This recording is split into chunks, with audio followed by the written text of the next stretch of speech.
Hi, I'm Christine Staple-Ebanks. I am the founder and executive director of the Nathan Ebanks Foundation. The Nathan Ebanks Foundation is a non-profit organization that is concerned with children with disabilities in Jamaica and the wider Caribbean.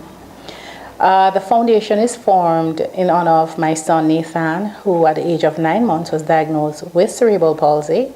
And at the time, we found that there was so little information available that as a family, we didn't understand what the disability meant. We didn't know what to do with him, and we didn't know how to care for him.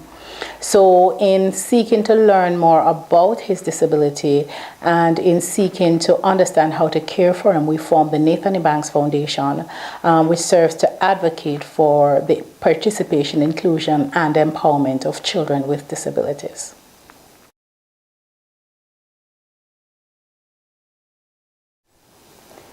I'm very excited to see the book Disability and Inequality becoming available to us, because one of the challenges that I found when we first started the work over 10 years ago was that there was pretty much hardly any information that was updated on disabilities in Jamaica. And so, for instance, I had no idea what services were available to my child. I had no idea that my child was entitled to education. I had no idea that my child had rights.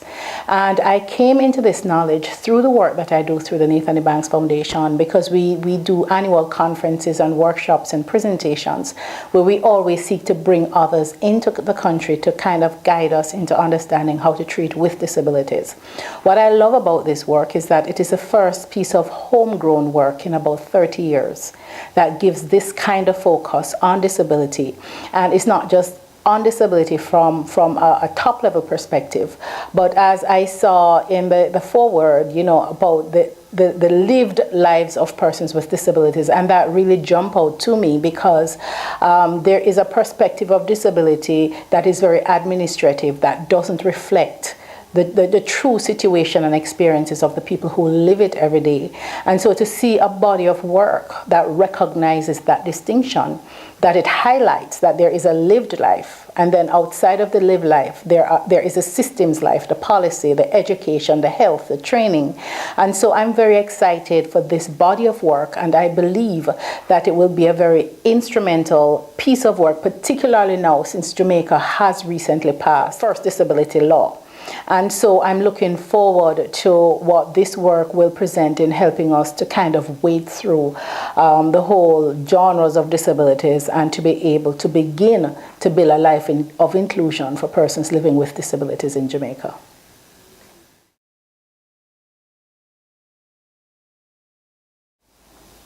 The book is also very relevant at this time to public policy because prior to now, there has never been any studies done in this area that has become public information.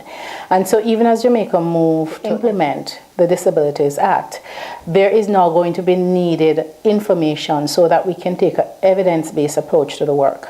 At the Nathan Ebanks Foundation, we've come to understand that best practice may work in one environment, but it may not work in another.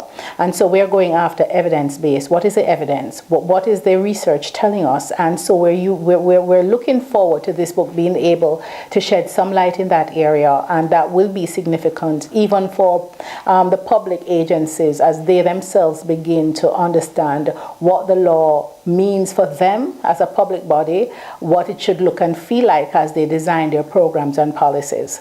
And so I believe that this piece of work is extremely timely, and that it will benefit whether it is a parent who wants to understand more about the systems of disability, or it's an NGO that is now seeking to build out programs and services for persons with disabilities. It's a private sector organization that is now looking to become accessible in their products and services, or whether it is a government agency that is now looking to put law into place. I believe that this book has relevance for all.